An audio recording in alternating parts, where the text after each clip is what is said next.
11 juin 1960. Quand je réponds aux questions, ce n'est pas l'effet d'une volonté. Il se produit une sorte d'arrivée de matériaux dont je me sers pour donner une forme à la réponse. Mais c'est seulement la forme.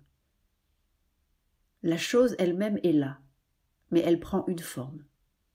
Et entre l'une et l'autre, j'ai un peu l'impression de la différence qu'il y aurait entre une image et une apparition. Quelquefois, la force vient, directe, et elle ramasse les mots, n'importe quel mot. Cela ne fait rien. Les mots changent leur nature, ils deviennent expressifs à cause de la puissance qui est entrée en eux. C'est comme cela quand je regarde la chose directement. Mais quand on me pose une question, toute l'atmosphère mentale de celui ou ceux qui posent la question vient avec et sert de revêtement. Alors, ce revêtement est souvent simplement une image. Beaucoup de la vie est partie. Et c'est la même chose, la même différence, quand je dis quelque chose et quand je vois. Quand, par exemple, je regarde l'un des problèmes essentiels qui ne seront résolus que quand le monde changera. Quand je regarde comme ça dans le silence, ça a une puissance de vie et de vérité, qui s'évapore quand ça se met en mots. Il y a une diminution, un appauvrissement, et naturellement une déformation. Quand on écrit ou qu'on dit, l'expérience se désintègre. C'est inévitable. Il faudrait une nouvelle langue. Il m'est arrivé comme cela d'avoir une vision. Pas une vision avec des images, ce n'est pas cela. Ça n'a ni forme, ni son, ni mot, ni... C'est la chose elle-même. On vit la chose. Puis, après, quand on le dit à quelqu'un, et c'est très sensible, cette impression de quelque chose que l'on tire pour le rendre visible, perceptible et communicable. La splendeur est partie. Il nous faut de nouveaux organes d'expression. Ça viendra.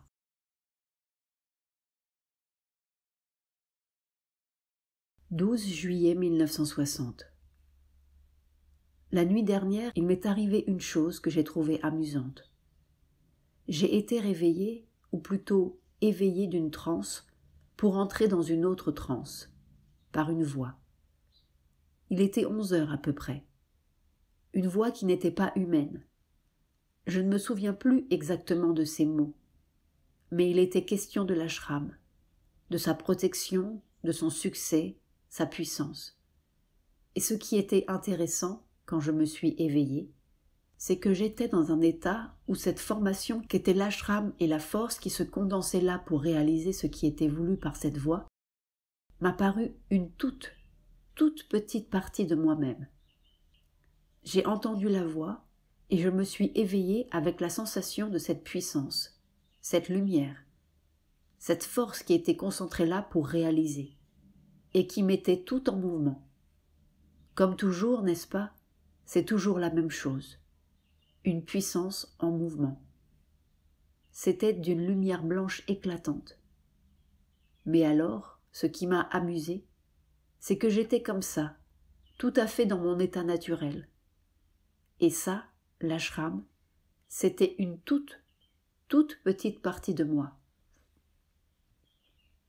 Et pendant toute l'expérience, c'est resté comme cela, une toute petite partie de moi. Tout le reste était, je ne peux pas dire déconcentré, mais d'une activité tout à fait générale, comme c'est toujours toutes les nuits. Et je voyais bien l'ashram, c'était une chose spéciale, faite pour des raisons spéciales. Mais c'était comme si j'avais un corps immense, et ça, tout petit, tout petit. Ça a duré 1 heure. C'est cela qui m'a amusée. Le reste, ce sont des choses qui arrivent, qui sont intéressantes, mais cela, c'était tellement spontané. Je regardais. Je ne savais pas où était ma tête. Je regardais de là-haut. Tout petit, tout petit. J'étais là, n'est-ce pas, ce qui était moi, geste en haut. Et ça, l'ashram, c'était... Exactement, ça partait d'ici. Mère désigne le nombril. et ça s'en allait comme ça, geste vers le bas. Et c'était encerclé, pour montrer que c'était une formation spéciale, encerclé dans l'inconscience de la création terrestre. Et tout le reste, c'était moi, avec les vibrations habituelles de puissance et de lumière. Et alors là-dedans, dans cette formation, ça passait, et ça passait, et ça passait. Un courant, et un autre courant, et un autre, qui s'accumulaient. Ça passait, et pourtant ça ne sortait pas, ça ne s'en allait pas. Ce n'était pas un mouvement comme une ondulation, c'était un mouvement comme une pulsation. Ça ne commence pas, ça ne sort pas, et ça bouge. C'est très difficile à décrire. Proportionnellement à ce que j'étais, la formation que représentait l'ashram était à peu près située ici, à hauteur du nombril. Mais il n'y avait pas de délimitation au corps, il y avait plutôt des attributions, des formes indéfinies, mais situées l'une par rapport à l'autre, comme si chacune représentait une partie du corps. Chacune était symbolique, ou d'une activité, ou d'une partie du monde, ou d'un mode de manifestation. Alors la formation était à peu près ici, comme ça, à la hauteur du nombril, descendant vers l'appendice. Tiens, je vais te faire un petit dessin. Ça avait une forme allongée, en biais, ça a toujours cette forme-là. Ça commençait comme une tête et ça se perdait en bas. Ce n'était pas ouvert. Et puis il y avait des espèces de couches sombres tout autour, d'un violet très foncé qui est la couleur de la protection. Et là-dedans, c'était une lumière étincelante qui entrait. Ça entrait tout le temps. Ça entrait sans faire de trou. Ça passait à travers tout, à travers le violet, à travers tout ça. Ça entrait et ça passait. Et il y avait là-dedans des étincellements de toutes les couleurs, comme une cascade. C'est toujours comme des cascades de force, des cascades dont l'eau ne disparaîtrait pas, ne s'écoulerait pas. Ça s'accumule. C'est comme une accumulation d'énergie, comme une condensation. Et ça s'accumule sans occuper plus de place. Il y a une sorte de compression. Et ça bouge là-dedans. Ça vibre, ça vibre, ça vibre. Et ça vient, ça vient. Ça vient, on ne sait pas d'où, mais ça vient et ça s'accumule. Et c'était comme cela. Une force qui avait à son centre une lumière blanche étincelante. La lumière qui est la force de la mère divine. Et dès que ça se tassait là-dedans, et que ça se concentrait, ou que ça se condensait, ça prenait toutes les couleurs, des vibrations de toutes les couleurs. C'est comme une matérialisation. Ces couleurs seraient comme une matérialisation de la force divine quand elle entre dans la matière. De même que la matière est une condensation de l'énergie, eh bien, cela semble être une condensation de la force divine. C'est vraiment cela l'impression que ça fait. C'est comme dans les choses tantriques. J'ai vu les formations tantriques et comment ils divisent systématiquement les forces. Toutes ces vibrations, toutes ces couleurs. C'est très intéressant. Elles sont toutes ensemble et toutes distinctes. C'est-à-dire qu'ils les divisent pour les distinguer et pour pouvoir se servir de chacune en particulier. Chacune représente une action spéciale pour obtenir une chose spéciale. C'est cela leur connaissance, je crois. C'est l'image de leur connaissance. Et j'ai l'impression que quand ils font leur puja, ou qu'ils répètent leur mantra, ils essayent de recombiner ça dans la lumière blanche. Je n'en suis pas sûre. Je sais qu'ils se servent de chacune séparément dans un but séparé. Mais quand ils disent que leur puja a réussi, c'est peut-être quand ils ont pu recombiner la lumière. Mais je dis cela sous toute réserve, parce qu'il faudrait que je voie X faire son puja un jour pour savoir. Comme ça, de loin, je ne suis pas sûre. C'est simplement une impression.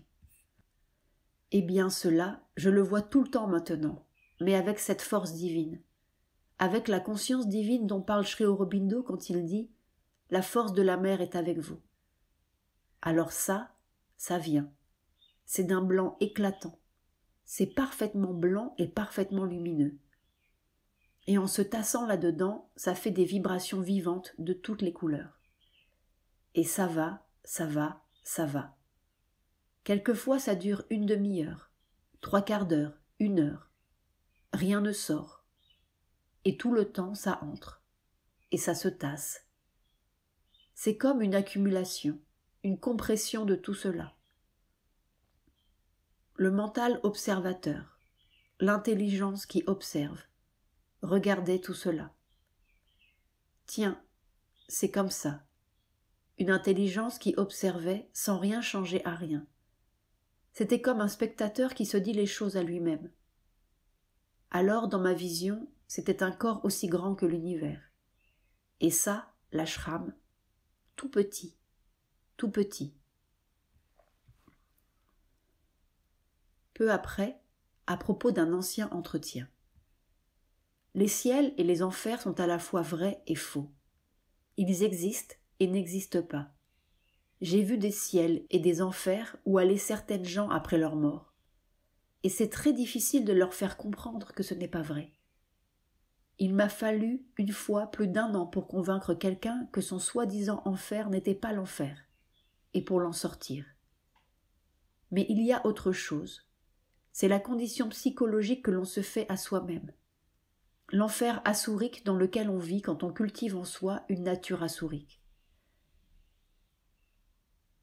Aucune vibration ne se perd, mais alors que se passe-t-il avec toutes ces choses horribles dans tous les coins du monde? Ça ne s'accumule pas? Les vibrations mauvaises ne finissent-elles pas par prendre un volume de plus en plus énorme?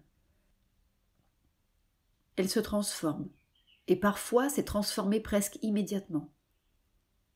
On ne peut vraiment les sentir et les voir que lorsqu'on vit d'une façon concrète ce fait que tout est divin, que c'est lui qui est partout, en tout, toujours, dans tout ce qui se fait.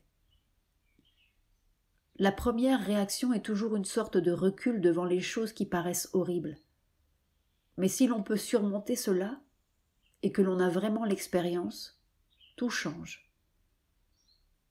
Il y a comme cela des centaines et des centaines de petites expériences, chacune comme une petite pierre pour montrer le chemin. Alors on voit que, toujours, les deux choses sont ensemble, le destructif et le constructif. On ne peut pas voir l'un sans voir l'autre. Il y a un moment, quand l'effort est à la conquête des parties négatives de la création et de la mort, comme dans la fin de Savitri, et qu'on arrive à conquérir cela, où l'on est au-dessus. Et si l'on regarde toutes ces choses, même celles qui semblent les plus opposées au divin, même les actes de cruauté faits pour le plaisir de la cruauté, on voit la présence qui annule les faits, et c'est absolument merveilleux. Il m'est arrivé un jour une expérience saisissante quand X faisait son puja pour renfermer tous ces titans. Il était en difficulté et j'allais intervenir pour l'aider, quand j'ai été arrêté brusquement.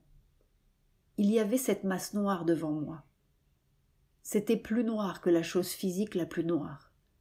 Et tout à coup, là, au centre, j'ai vu l'amour divin qui brillait, dans une splendeur que je n'avais jamais vue si splendide. Et c'est constant maintenant.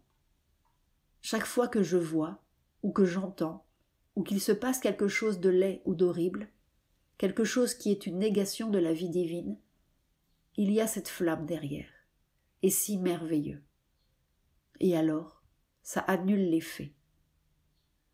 Il y a une magnificence de réalisation qui ne pourrait pas être, si cela, ce mal, cette horreur, cette négation, n'avait pas été. Nous avons un mouvement de recul dans notre conscience, mais c'est parce que ces choses s'en vont dans le passé et qu'elles ne sont plus à leur place. Et cela se change en dégoût et en répulsion, parce que nous sommes ignorants. Mais si nous avons le pouvoir de nous élever au-dessus et d'être en contact avec ça, qui est toujours derrière, la suprême lumière, cette lumière paraît d'autant plus suprême que ces plus sont contraires. Alors on sait. On sait et il n'y a plus ce malaise, cette crispation. On se sent de plus en plus porté par tout ce qu'on rejette. On est dans un mouvement pour aller en avant, plus loin, plus haut, toujours plus loin.